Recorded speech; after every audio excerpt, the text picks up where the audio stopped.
So we haven't done QFT yet, we just got the Lagrangian for a scalar field.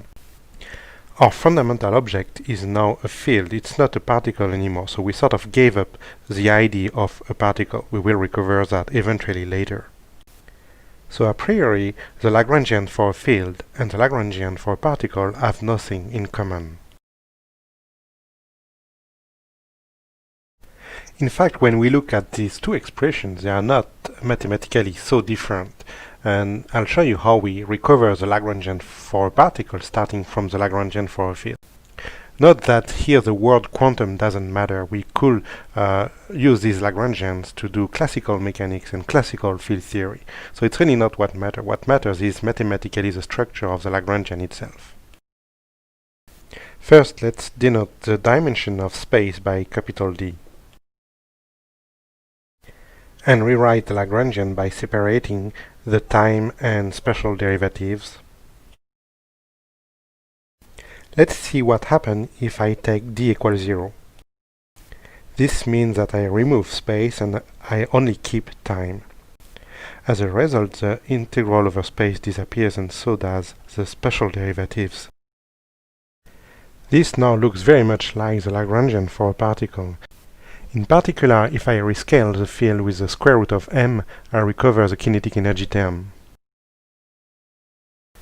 Of course, physically the amplitude of the field phi and the position of the particle q are different, are not the same thing.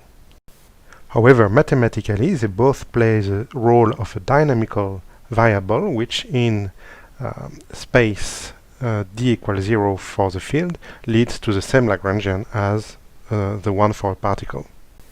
Therefore, we see that quantum mechanics is nothing else but a quantum field theory in space dimension d equals 0. Let's make a couple of remarks.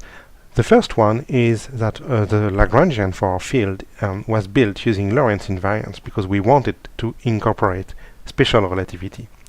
However, when I take d equals 0, I end up with a Lagrangian for a particle which is non-relativistic because the expression for the kinetic energy is a non-relativistic one. Usually we get a non-relativistic limit by taking the limit where the velocity is much smaller than the speed of light, but I didn't do that here. So how come do I end up with a non-relativistic Lagrangian?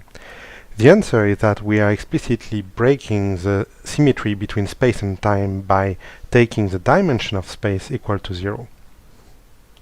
As a result, we only keep time derivative, but we got rid of special derivatives. Therefore, we can't be in a relativistic framework anymore. So that's how we end up with a non-relativistic Lagrangian.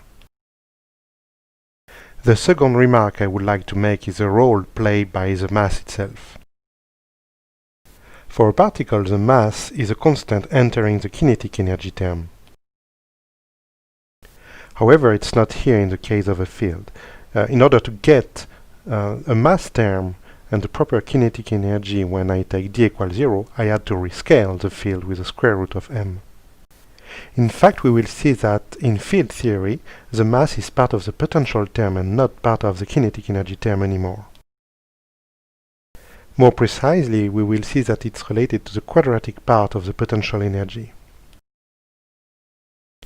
We haven't shown it yet, but we will soon see that indeed m is associated to a mass.